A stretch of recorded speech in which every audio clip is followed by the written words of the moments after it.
Il aura fallu réfléchir à la façon de les faire apparaître à l'écran. Jurassic Park a failli déplorer un mort sur son tournage. Quel cri ça fait un dinosaure? Eh bien le Dilophosaure, ce mouvement de l'eau dans les verres en plastique, a pu se faire grâce à ce à quoi Tippett lui aurait répondu 24 sur 2, troisième.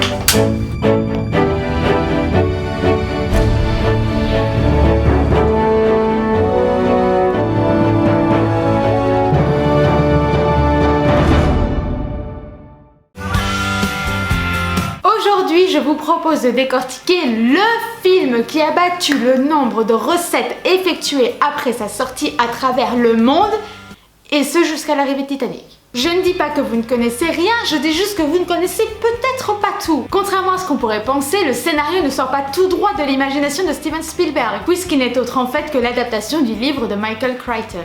Mais pour vous expliquer tout ça, revenons-en au début. Michael Crichton est auteur et scénariste. À l'origine, Michael Crichton veut écrire un scénario concernant un petit enfant complètement fasciné par les dinosaures et qui décide d'en recréer. Finalement, il en écrira d'abord un livre. Il se lance donc dans l'écriture de ce livre et le réécrira pas moins de 3 fois, ce qui est exactement le nombre de fois où ce livre sera rejeté par toutes les maisons d'édition. Au bout de la 3e fois, Michael Crichton devient complètement fou et souhaite comprendre quel est le problème. Pourquoi est-ce que son livre ne trouve pas acheteur? C'est alors qu'on lui explique que le souci majeur du livre, c'est le protagoniste. C'est un enfant et aucun adulte ne se référence à un enfant. Michael prend la remarque en considération et réécrit l'entièreté de son livre en changeant le protagoniste d'un enfant à un adulte. Et c'est le succès assuré.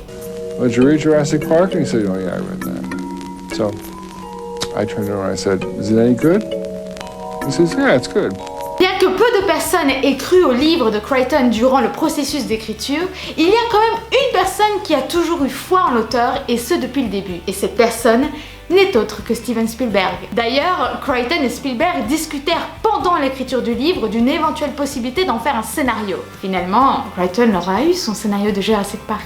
Mais à l'idée d'adapter le livre de Jurassic Park au cinéma, Steven Spielberg n'était malheureusement pas le seul intéressé. Les droits du livre ont donc été envisagés par Warner Bros avec Tim Burton à l'éventuelle réalisation, mais aussi Columbia avec Richard Donner et 20th Century Fox avec Joe Dante. Et évidemment Spielberg qui est soutenu par Universal, dont le président est Sheinberg, que je ne vous présente plus, vous savez pourquoi. L'amitié entre les deux hommes, Crichton et Spielberg, jouera forcément à la faveur de Spielberg, ce qui fera que Crichton choisira Universal et lui cédera les droits pour la modique somme de 2 millions de dollars. Le scénario sera ensuite réécrit par plusieurs scénaristes, dont la première est Marla Scotch-Marmore, qui est la scénariste de Hook, le film que Spielberg venait tout juste de terminer. Et ensuite par David Koepp, qui écrira par la suite des films notables comme Mission Impossible et Spider-Man. Michael Crichton et les deux autres scénaristes connaîtront un travail ardu puisqu'il s'agira de condenser 448 pages de livres en seulement 2 heures de film. Maria et David n'hésiteront pas à modifier certains personnages, comme par exemple John Hammond, qui est beaucoup plus ingrat dans le livre qu'il ne l'est dans le film, à l'instar par contre du professeur Grant,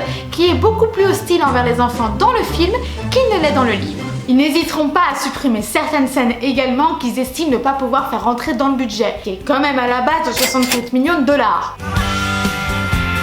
Comme le principe du film se base quand même en majeure partie sur les dinosaures, il aura fallu réfléchir à la façon de les faire apparaître à l'écran. Est-ce qu'on le fait uniquement numériquement ou est-ce qu'on le fait physiquement? Spielberg n'est pas à son premier coup d'essai et il a longuement réfléchi à la question. Finalement, il décidera de les faire apparaître sur les plans larges numériquement et sur les plans serrés physiquement.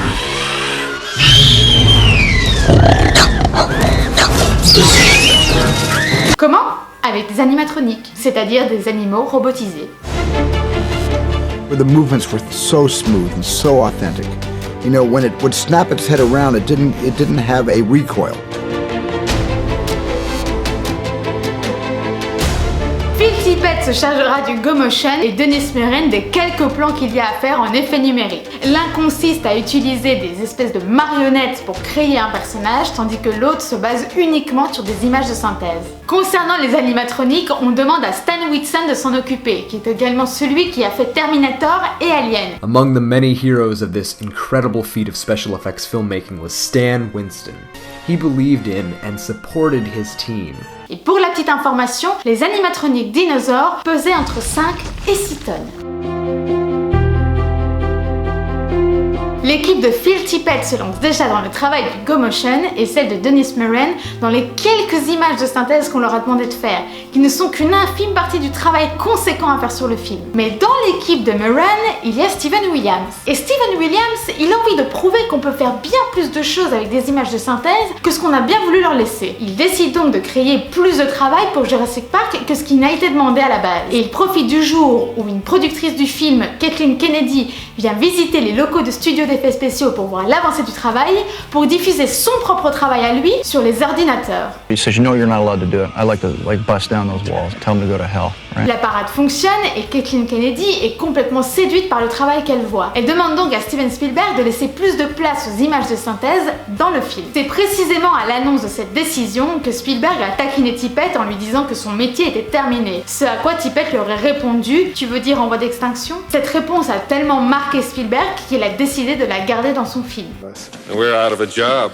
Don't you mean extinct? Spielberg a tout de même souhaité la présence d'un paléontologue pour vérifier la crédibilité des créations des dinosaures. Jack Horner became our credibility. Maintenant que les dinosaures sont créés, il faut leur donner une voix, ou plutôt un cri. Mais quel cri ça fait un dinosaure? Eh bien le dilophosaure sera un subtil mélange de cris de singes hurleurs, de faucons, de serpents à sonnette et de cygnes.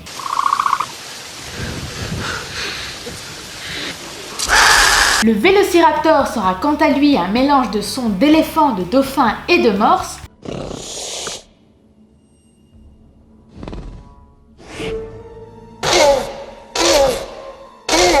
Et enfin, le T-Rex n'est autre qu'un mélange d'aboiements de chiens, de cris de pingouins, de tigres et d'alligators.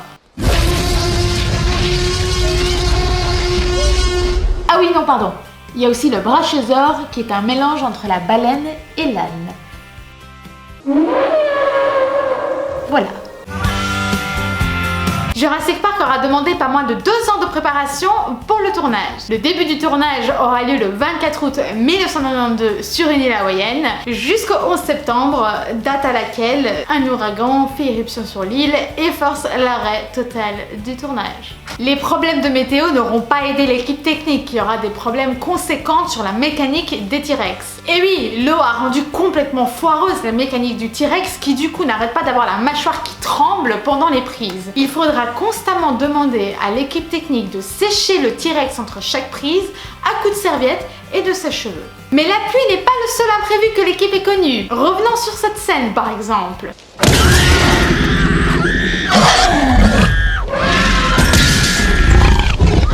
Problème durant cette scène, le plexiglas de la voiture leur tombe dessus, chose qui n'était absolument pas censée arriver. Les cris des enfants que vous entendez sont donc totalement réels, puisqu'en fait les acteurs ne s'attendaient absolument pas à ce que le plexiglas leur tombe dessus et que la tête du T-Rex rentre dans la voiture. La réaction des enfants était si parfaite que Spielberg a tenu à garder cette image au montage. Toujours à cause du T-Rex, Jurassic Park a failli déplorer un mort sur son tournage. Un membre de l'équipe technique, Adam Scott, était occupé à l'intérieur du robot à coller la peau du T-Rex sur la tôle du robot. Jusqu'au moment où il y a une coupure de courant sur le plateau, ce qui fait que forcément, le robot s'est mis à l'arrêt. Et qu'Adam Scott, il a manqué de peu de se faire écraser à l'intérieur. Heureusement pour lui, il avait une bonne position dans le robot et donc il a échappé au pire. L'équipe a réussi à l'extirper du robot en passant par la mâchoire. Je vous passe l'entièreté du casting qui a compté énormément de propositions dans l'attribution des rôles. Mais quand même, il y en a un qu'il faut noter. Le rôle du docteur Ellie Slater avait d'abord été attribué à Juliette Binoche, qui l'a refusé parce qu'elle a préféré jouer dans la couleur bleue de... Je sais pas dire ce nom. Je me demande si vraiment, en termes de choix... Quant à l'audition de l'adolescente qui joue le rôle de Lex, Ariana Richards, Spielberg lui a demandé une seule chose pour son audition. De crier de toutes ses forces pour montrer la terreur. Son cri a été si fort que lorsque Spielberg a réécouté les auditions le soir chez lui, il a réussi à réveiller sa femme en plein milieu de la nuit, qui a été directement dans la chambre de ses enfants parce qu'elle voulait vérifier qu'ils allaient bien, jusqu'au moment où elle s'est rendue compte qu'en fait c'était juste un enregistrement. Je pense quand même que cette petite histoire a un petit peu penché dans la balance pour elle. Dans la catégorie clin d'œil, je demande la scène de dispute entre Nedry et John Hammond. Conséquence. Merci pas. Dennis! Regardez bien avec attention, regardez bien minutieusement l'écran d'ordinateur derrière Nedry. Y a quoi dessus? Et ouais, Les Dents de la Mer. C'est en écoutant Earth, Wind and Fire dans sa voiture avec les basses à fond que Spielberg a trouvé l'inspiration pour la première apparition du T-Rex. Il a remarqué la vibration que provoquaient les basses sur sa vitre et il a transposé cette idée sur cette fameuse scène des verres d'eau. D'ailleurs, ce mouvement de l'eau dans les verres en plastique a pu se faire grâce à un système de cordes de guitare caché sous le tableau de bord. L'inspiration est partout. Dans le film, Ian Malcolm est habillé en noir alors que John Hammond est habillé en blanc. Coïncidence ? Jamais en cinéma. Le noir représente le cynisme de Malcolm, tandis que le blanc représente l'idéalisme de Hammond. Sur 127 minutes de film, on ne voit les dinosaures que 15 minutes à l'écran. Incroyable quand même pour un film sur eux. Depuis que le personnage de Laura Dern a mis sa main dans le caca d'un dinosaure qui était malade, plus aucun enfant ne veut lui serrer la main. C'est sur cette note charmante qu'on se quitte pour cette vidéo. J'espère qu'elle vous aura plu, n'hésitez pas à me le dire si c'est le cas. Et puis n'hésitez pas à me suivre également sur les réseaux sociaux si vous voulez vous aussi pouvoir voter pour les prochains films. Je vous les affiche juste là. Et puis moi je vous dis à dans 2 semaines pour une prochaine vidéo. Prenez soin de vous. Allez, coupez.